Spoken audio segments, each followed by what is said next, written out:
From the journalists at the Tennessee Firefly, this is On the Fly, your deep dive into the education issues you need to know about. I'm Firefly Managing Editor Sky Arnold, sitting right next to Tennessee gubernatorial candidate and U.S. Congressman John Rose. John, thank you so much for joining us to talk the issues and to talk a little bit about education. But I'd really like to start off with your history. Would you walk us through a little bit of your background, your experience in agriculture and business, and sort of how that led to you running for governor? Sure. Scott, thank you for having me on the fly this morning, and it's a pleasure to be with you. So I grew up in Tennessee, native Tennessee, and eighth generation Tennessee, and my family got here in 1790, educated in public schools in Putnam County. My dad was a farmer but worked for the Farm Credit System. My mom was a public school teacher but a homemaker at the point that I came along, and great upbringing, Christian, loving family. Went to Tennessee Tech, studied agriculture, got a graduate degree in agricultural economics, later Vanderbilt University, and started a small business at a fairly young age with a friend that was in law school with me. I go there because it is that business experience that I think is the real crux of why I'm doing what I'm doing today, both being in Congress now and running for governor of Tennessee. And from that, I had the opportunity to really cut my teeth, learn in a really meaningful way how to take an idea and see it into existence and build success, learning how to manage people, how to motivate people, lead people.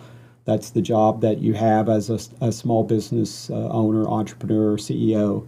And eventually became very concerned about our country, where we're headed. That's what led me into politics.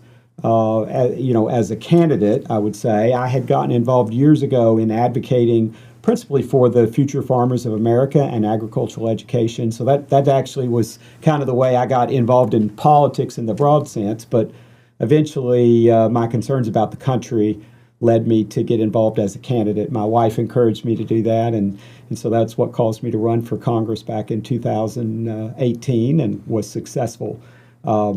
I knew when I went to Congress that I wasn't going to stay indefinitely. I don't think that's what the founders envisioned for our Congress. I think they wanted citizens to come and serve for a time and then go home. And so I'm coming home. But I think I have a lot of good experience from my background as a business owner and a farmer and all the education experiences that I've had that would allow me to be a good governor for Tennessee.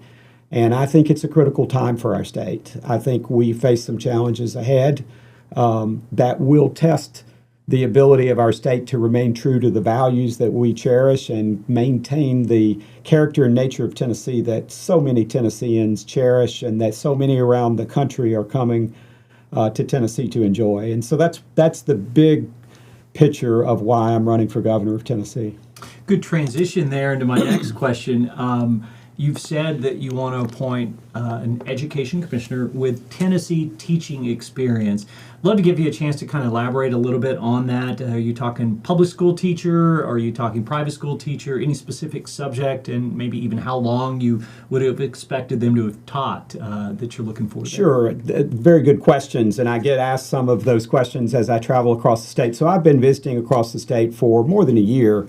I've been to all 95 counties talking with Tennesseans because, as I said when I announced I was running, I have a pretty keen sense that it's not about what I want for Tennessee. It's about what Tennesseans want. And the only way as a candidate you can know that is to go have those conversations. And as you travel across the breadth of Tennessee, you get perspective from all of the various quarters of Tennessee. And it's important to listen to what people are saying, and from that I have zeroed in on what I think the issues are that most Tennesseans are thinking about. And far and away, the number one issue is education.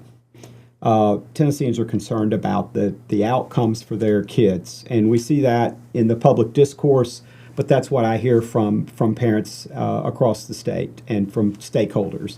And one of the things that one of the refrains that I heard was, we're not sure that in recent years our leaders have really understood the challenges in the public education system and how to address them. And we've had some great commissioners, no doubt, but recently we've had several who didn't have that firsthand experience of being in the classroom And I don't mean that as a slight to anyone, but I think my own experience as a leader in business and in nonprofits and in volunteer roles has taught me that you lead from the front. And the best way to lead a group of people is to be able to show to them, to demonstrate to them, to have the background so that they know you understand the plight they face in their lives. And so that's what led me to this pledge to say we will have someone who spent time teaching in a Tennessee public school classroom as the next commissioner of Tennessee. Now, obviously, we're going to be looking for other characteristics, and you've asked about that. Yeah. So I would say I think it needs to be someone who has been in the primary or secondary classroom and has some meaningful experience there, so that that they've proven that they could succeed there. But also probably good to find someone who has some leadership experience. I don't think it matters so much what the discipline was, but as I have worked alongside FFA advisors, agricultural teachers that are successful across our state, and then observing, even in the athletic arena in our public schools across the state and private schools. You see successful schools, successful school systems, successful teams in the agricultural education, the other career and technical organizations, and even the after-school extracurricular organizations. And there's a common theme there, and that is if you've got a good leader, a good coach, a good teacher, then the kids thrive, the students thrive, and when you don't, they don't. And it doesn't have anything to do with where those kids are, what their backgrounds are. A good leader produces good results. And that's why you see, we have counties across the state that just perennially produce winners in education, in sports, in athletics, and that's true in the FFA.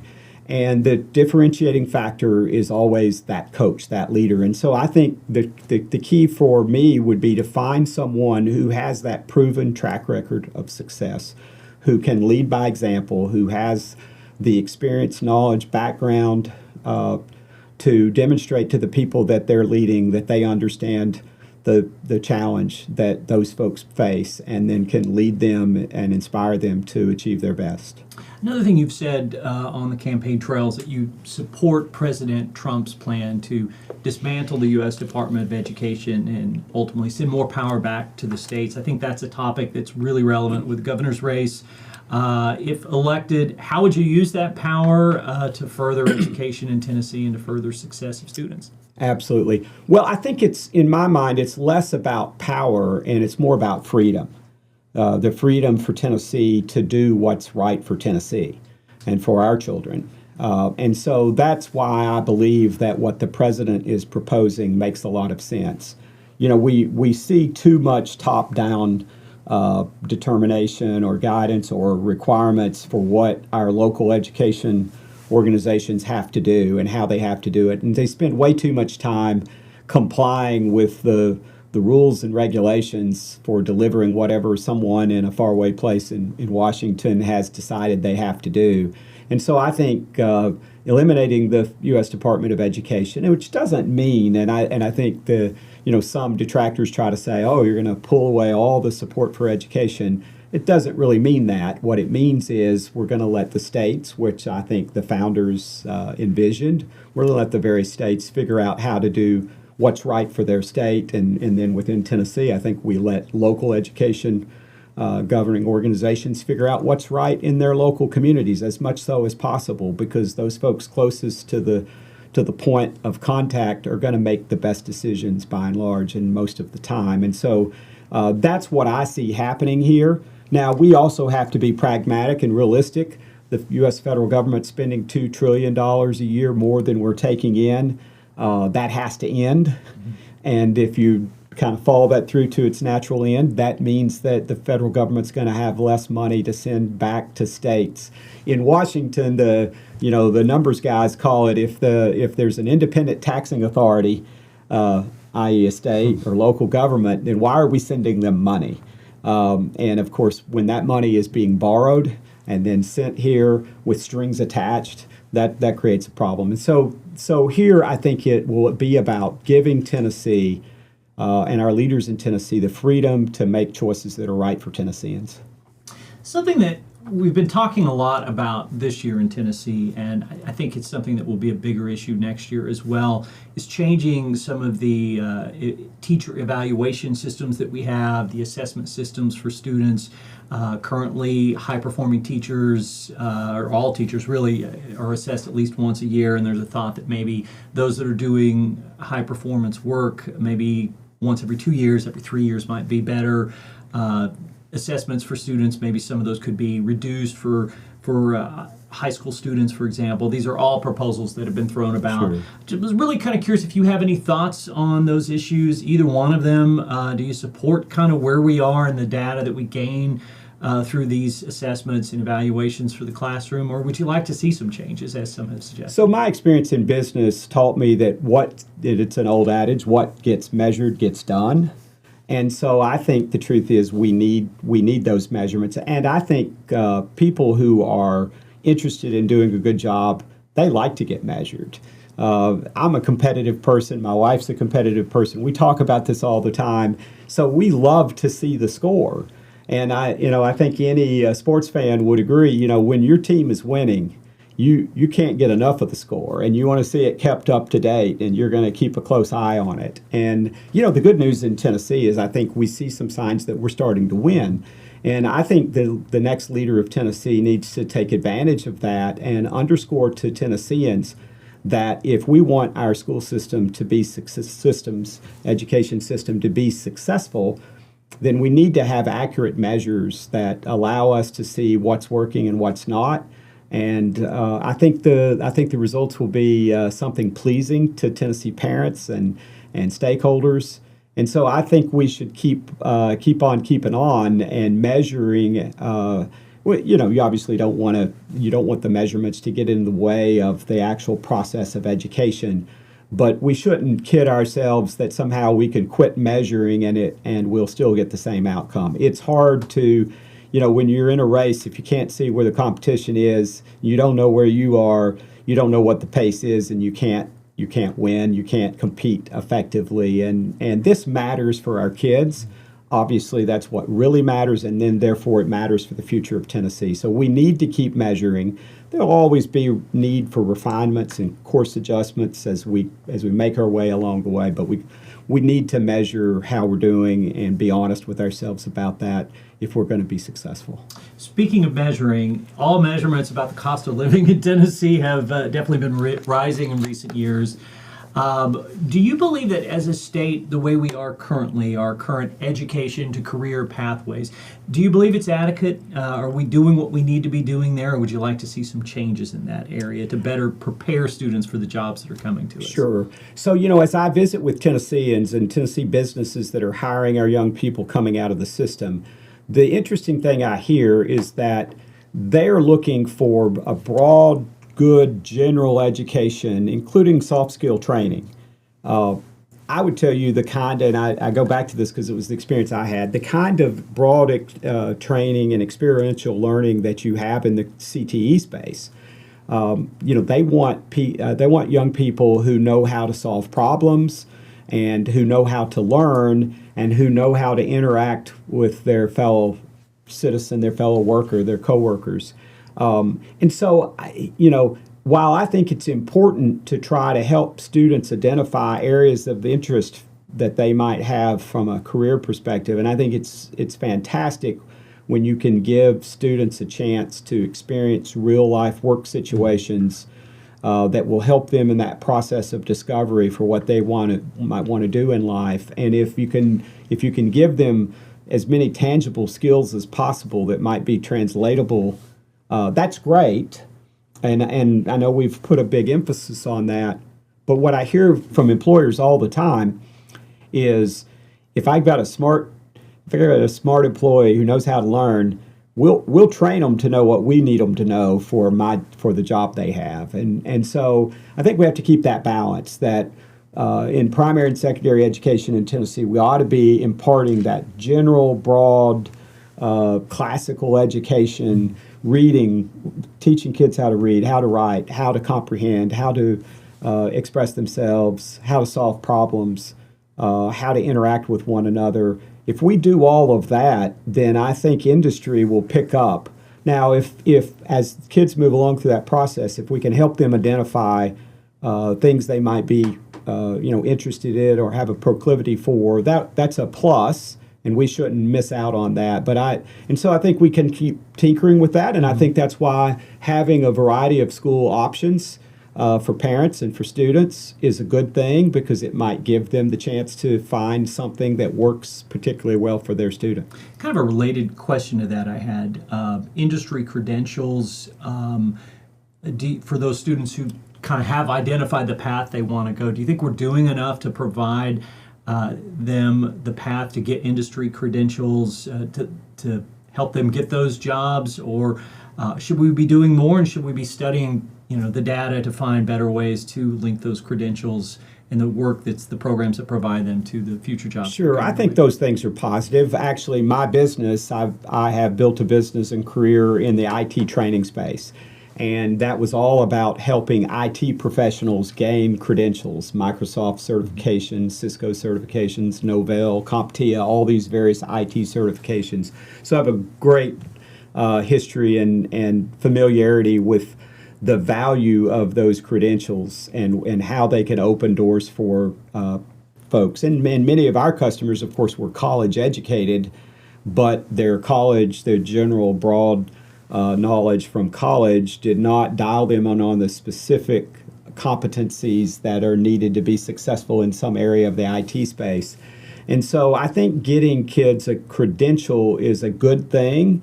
I think there's a sense of achievement and accomplishment that comes from that, and it may lead directly to a career, which is, of course, a good thing. But I think we also have to be sober about the fact that, in this society and in this modern age where the economy is constantly remaking itself, most young people through their careers are going to be in a lot of different places. And so I think it's less about the specific credentialing and more about just the process.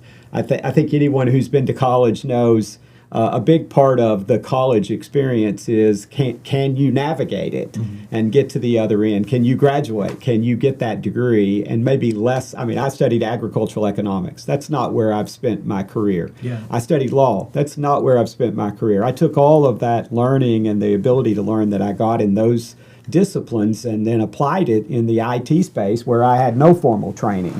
And I think my experience is probably more typical of what modern students are going to experience. And so I just really would stress that imparting to young people the ability to learn and then to express themselves and write and communicate clearly and the soft skills to interact. These are the skills that I hear from businesses all the time, business leaders, that they want to see in the employees that they hire. Wanted to switch gears here a little bit, talk a little bit about public charter schools. You have a few in your congressional district in East Nashville. We have a little more than 100, I think, across the state in 5 counties. But they're really not in the rural areas yet, and really only in one suburban county. Would you support? Do you support charter schools in general? Do you think that they serve a positive purpose, and would you like to see them in more rural counties as well? Absolutely. So I just visited one recently here in Davidson County, and was just fascinated with the approach and the obvious way that it's motivating the students. In that case, and I think this is what we see with charter schools. I think allowing schools and leaders of schools to develop approaches that will give a different challenge or opportunity to students is a good thing, and so I think the public charter school approach is a positive approach, and we ought to continue to embrace that. And we ought to. There's some refinements that need to happen there, as I think most people who understand charter schools know. They get public support, but it's not the same complete support that we give to public schools. And so, if we want them to thrive, we need to make sure that they have the tools that they can use there. These are public schools, and I think that's something that it's always important to stress. The advantage they have is they're a little bit outside the bureaucratic norm, and therefore they're able to test the boundaries a little bit and find ways to do education that works. I'm a big believer in public education. I'm a product of public education. My kids are in public schools. My mom was a public school teacher. My sister was a public school teacher. Her husband was a public school teacher. So I have a lot of confidence and belief in public schools. But I also know that we need to constantly be reinventing ourselves and figuring out how to do these things better. And so I think public charter schools is just a very useful tool in that arsenal.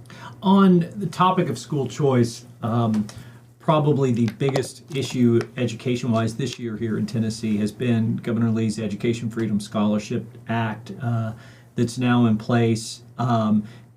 Was curious if that's that concept of using public tax dollars to help support kids that want to go to private school. Is that a concept you support, and would you support expanding it as your primary opponent has suggested? Sure. I think this is another way to address the ways to the challenges to educational outcomes in Tennessee, and so I think it has a lot of promise. I think competition coming from the private sector and being an entrepreneur and a business owner, competition is a very good thing.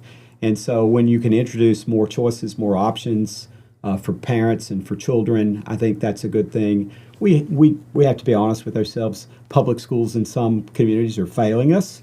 And so we need to prod those schools by providing effective choices for parents and competition. The bill, just passed this year, so we're going to see the first, iteration of that in the current school year. I think it has built into it some growth based on the uptake of those scholarships. Mm-hmm. And so I think we need to then make sure that it succeeds. I mean, I think that'll be part of the job of the next governor, is to make sure that this works and that it succeeds. Like anything like this, probably need to be prepared to make some fine-tuning adjustments to it. But we hope it grows and that it provides an opportunity for kids across the state to get the education that they deserve. And so, I think we can't forget the other areas of education. Public schools are going to educate the vast majority as far as the eye can see, and so we have to get that right. I think this competition will be good, and I think it will provide opportunities for Tennessee kids and their parents that are needed. And so I think it will grow, and I hope it does, and we'll just have to make sure it succeeds. I'd like to end with just sort of a general question. What makes you the right person for the job of governor in Tennessee? And if you wouldn't mind, sort of contrast your leadership style and any background differences between you and your primary opponent, Senator Blackburn. Sure. Well, so the job of governor of Tennessee is fundamentally a CEO kind of a job. And it's a leadership management job, right? And I have that experience. And if I just had the experience that I've gained in the last six and a half years serving in Congress, I wouldn't be telling Tennesseans I'm qualified, because there's a very big difference between leading an organization like the state of Tennessee and serving in Congress or serving in the legislature. And so I think that's the principal difference, is that I spent my career managing a farm, building small businesses, and I've built 2 of those successfully, creating scores of jobs, taking an idea and turning it into a successful company, navigating all the challenges and pitfalls along the way, providing leadership, but providing management. I've learned that through the School of Hard Knocks, if you will, the School of Experience.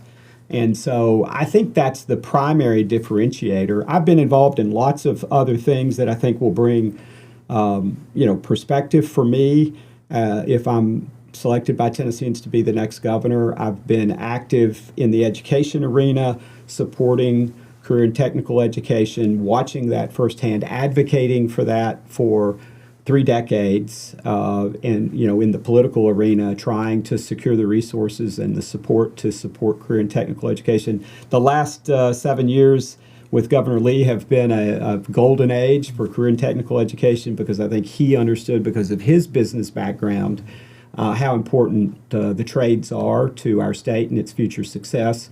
I have that understanding as well, and that belief and firsthand experience from coming out of that program as a student myself.